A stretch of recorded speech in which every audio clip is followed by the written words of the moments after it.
and you showed up and you have a certificate. A piece of paper. And I think it just, at this point, I have always felt that all it does is give you a boarding pass to start learning. That's all it does, And like you're saying, when you get there, it's, everything's real until you get punched in the side of the head, and then you've got a new definition of reality. But part of, I think, the problem with the gear and all, I think the gear insulates so much from the environment. I mean, pretty soon you're going to be an Ironman armor. That's the old timer's perspective. Right. The equipment's gotten so good. Right. Like now people do stupid stuff because they don't know. Where back in the day, guys would, my ears would get hot. I knew it was time to back out.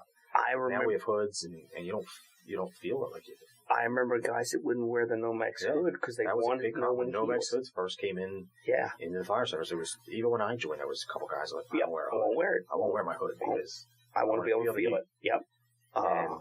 Now it's harder to get away with. Can't get away with that now. Plus, things have changed in terms of furnishings.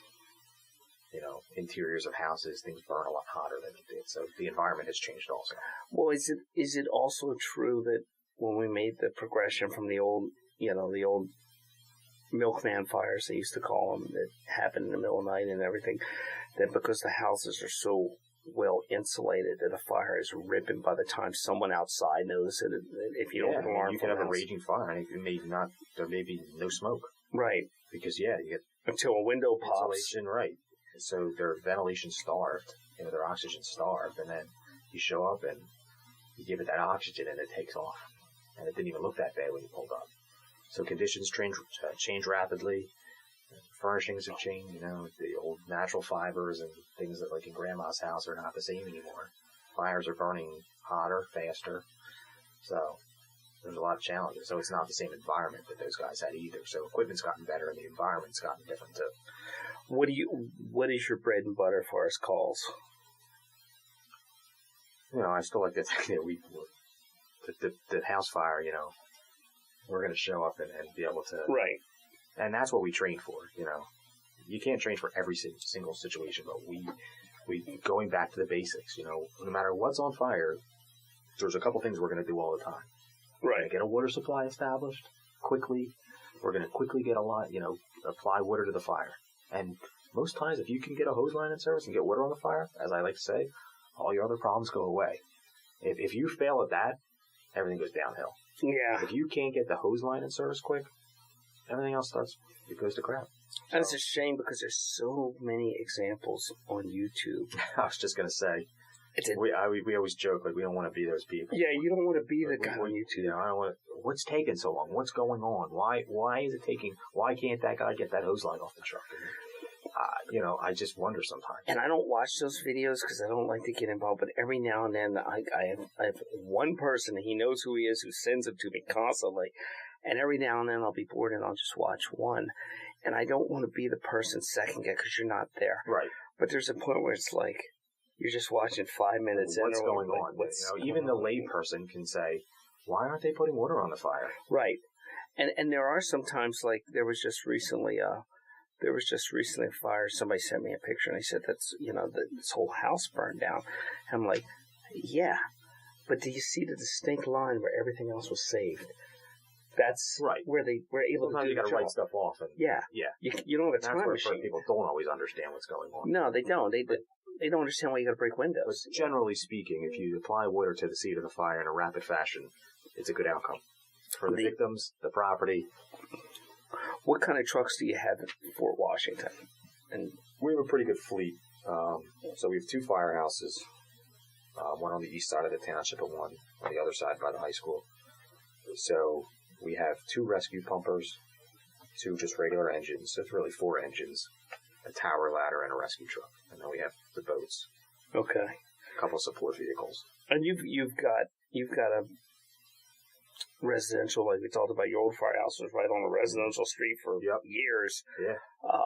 You've got 309 in the turnpike which brings complications to you because when you've got those things going through, somebody can be hauling, Well, the interesting thing that we've been talking a lot about at the firehouse lately, just a side note, is vehicle extrications seem to be down a lot. And that's not just Fort Washington. I just think I've noticed it where the way cars are being built now, I've seen some horrific crashes that people just walk out of because of poor construction. New cars are built to withstand a lot more. It's like when you used to watch like a car race or something, and you see this horrific wreck, and I've seen some wrecks, and I just can't believe, and there's no injuries. So even though we have the turnpike, we have 309, and it's always a hazard, but it's interesting that, like back in the day, you could always count. I always used to say, like, as soon as it would start raining, we'd get a vehicle wreck on 309. Yeah. And now with the combination of roadway improvements, the roads are not as bad as they improved upon it. They fixed it up. And new car construction, it's just, you don't see it as much. Would be like you'd get a vehicle wreck because at the beginning, and part of the reason that happens, and you may know other reasons, but part of the reason that happens is because the rain mixes with the oil and the residues on the road, and it's most slippery is right at the beginning. And then the other thing you'd see is car fires on the first hot days of the year at the off ramps or whatever, because they heat up as soon as they slow down and get the air flowing. You still get plenty of car fires on the turnpike at 309. But cars are safer, but they still burn out. Yeah. But it's just interesting to see you don't see as many cutting people out of cars as we used to do. And social media, good or bad? It's a double-edged sword. It is. It's good to show people what we do. We have the ability to market ourselves and actually show people can see more of what we're not good to be judged on every nuance for every Monday morning quarterback. But I've also seen the bad, and mostly because everybody has an opinion now, and people are not afraid to share their opinion now about anything. Well, I remember, I think it was you that posted something as a joke about, it was a lime-heavy wrecker. Yeah. And people legitimately got angry. They got angry at you. Thought that it was real. They got angry at you. It was a joke. It was an April Fool's joke. Yeah. And people are just, we put a lime-heavy wrecker. It looked like one of our trucks. We said, hey, we're happy to announce that we got this as part of our response to the turnpike. And it was a joke. It was April Fool's Day. Yeah. And people, what a waste of taxpayer money. And that's just people being too uptight. But they just tore it. It's good and bad. I've seen bad too, I've seen it all over. Just people just saying things they shouldn't say. Everybody has an opinion. It causes friction because everybody has an opinion. And all of a sudden, and I talk about this with my wife all the time. I have social media, and she does too, but we just don't post every little personal detail. And some people do, and for some reason, nobody is afraid anymore to put their opinion out there about anything. People seem to think they're talking to a close friend. Nobody is. I've seen people lose friends over it. I've seen people. You're never going to win you're not going to win an online debate. Yeah. But people argue on. It's not productive to argue on social media because you're really. It's not going. It never ends. No. I mean, I don't want to know. You're in your corner. You're in your corner. I don't know politics. I don't want to see your X-rays. Right. Well, your medical. Suddenly. There's nothing off limits. There's no boundaries. People share everything, and if they have a thought in their head or an opinion about something, it's out there. And for the fire service, it needs to be controlled. Do you have a policy with you guys about those things? Everybody has to have a social media policy now, and if you don't, you better get one because that's where you have your problems, right? And yeah, because it's. And I'm not talking about from the fire company posting stuff because we closely monitor that, and we only have a handful, 2 or 3 people that can post things. Right. Just in general. Right. People take pictures, or you have people posting things they shouldn't be posting, so you have to really have a policy in place, and you have to use common sense, which isn't so common. And you really do, because people post. I remember we posted something, and somebody jumped all about the way something was rigged up. Mm-hmm. I said, first off, that picture was 10 years ago. Things were different, Sonny. We had the exact same situation. I posted a picture of a low angle rescue we did, and there was 15 comments about somebody looked at our anchor and so you put yourself out there, you have to just accept that you're gonna hear criticism, and everybody's gonna have an opinion on it. Yeah, and I ended it by inviting them to come out the train, right? And never heard from them again. So you guys are still Lime. Yeah. How have you been? I'm with Winmore. We're having had everything. Yeah. They're what's because aren't you one of the last people that are Around pure here, I lime? don't know of anybody that's completely lime green. You have still people that have a mixed bag. So as the story goes, like before my time, I guess back in the mid-'70s, either the NFPA or somebody came out with some type of study that said that, lime green apparatus was the safest color. So you had a lot of fire departments that jumped on the bandwagon, and we were one of them. Yeah. So in 1976, we were ordering twin Max CF pumpers, one for each station. And so we painted them lime green. And I don't know if it's true, but people have told me, 2 days after we got the one, we got in a car accident with it. Somebody didn't see us. Didn't see there's that theory.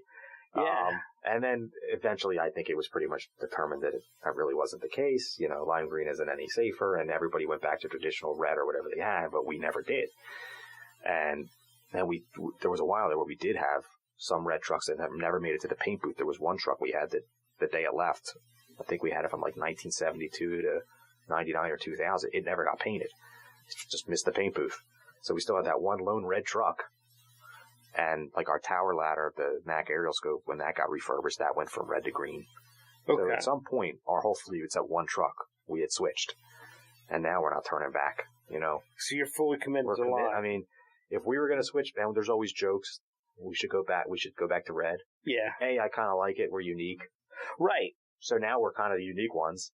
And B, if you're going to do it, you got to pick a point in time where it makes sense, because it wouldn't be cost effective at all to paint the entire fleet of trucks. People don't realize. So there was a point in time where if we really wanted to, at 1 year, based on the way the truck schedule was, if we had made the switch in that year, it would have been the right time to do it, because in a couple of years we would have been able to get everything back red just based on our cycle. Right. But at this point, it's we're committed. Because we were lime over there, like you said. We're right in the middle now. I like it. Because growing up, I think that's what I knew. Yeah. When I talk about going up to the firehouse as a kid, or seeing Fort Washington, I always equated them with I always called it the greenish yellow when I was a kid. Yeah. So that's what I equate with them. So to me, it's that's what I know. Do you see a future where your kids go to the fire service, or do you? Well, I hope it's still there. Yeah. If it is, like I said, my son likes it. My older son, he's 8. He's into it. Is he into it the way you were into it? But he's got the bug, but not. He's got the bug. I want pride. That's his choice. I'm not pressuring anybody. If he wants to do it, great. If he doesn't want to do it, that's fine too. Well, and you also said something too that you look, not that you look for it, but you are happy to go back to just working and just being a regular guy on the line. Yeah. There'd probably be a sigh of relief at the beginning of that. Definitely. But can you go back? Oh yeah, I can go back. But I mean, not you as an individual, but can you? Because that's what I miss. There'll be a time when there'll be somebody standing there with the title, and people will look to you. Yeah. And then they'll be asking you how to do this. Somebody will take over, and they'll do things as they see fit, and I'll go back to being a regular old. And there's some of that's appealing to me. Oh yeah. And it's because I didn't join the fire company to be the fire chief. I joined the fire company to fight fires and get on the trucks and do that. I joined because it's fun. So everybody has reasons, and I know the politically correct answer is I want to help people, and that's great, but it's fun. For me, it's fun, and that's why I do it. It's enjoyable to me. The unknowns. Well, maybe a better word is rewarding. Yeah. It's rewarding. It's rewarding, but you enjoy it. Yeah, I enjoy it, and it is fun for me. The camaraderie aspect and the laughter and that kind of stuff is fun.